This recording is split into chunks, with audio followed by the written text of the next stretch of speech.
Good morning start. Good morning everyone. आम्ही people's माध्यमिक व उच्च माध्यमिकचे विद्यार्थी वर्ग 12वी सायन्समध्ये शिकत आहोत. आज आम्ही शास्त्रज्ञ पद्धतीने घरामध्ये बाग कशी तयार करायची याबद्दल माहिती देणार आहे. तर सर्वप्रथम निशा तुम्हाला याबद्दल माहिती सांगणार. तर मंडळी, जागेची निवड. सर्वप्रथम दिशा. घरासाठी बाग तयार करताना पूर्व किंवा उत्तर दिशा निवडा, कारण या दिशामध्ये सकारात्मक ऊर्जा आणि समृद्धी राहते. ईशान उत्तर पूर्व कोपरा देखील एक चांगला पर्याय आहे. त्यानंतर पवन वास्तुशास्त्र सांगा.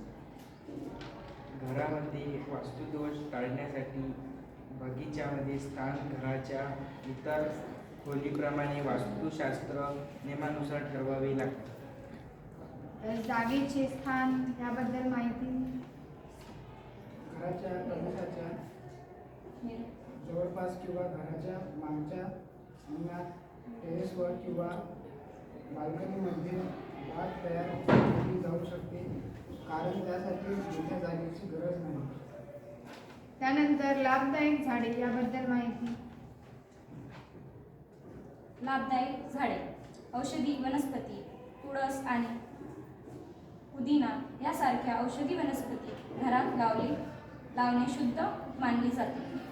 यानंतर समृद्ध देणारी झाडे. अशा प्रकारे शास्त्रज्ञ पद्धतीने घरामध्ये बाग तयार केली जाऊ शकते. धन्यवाद.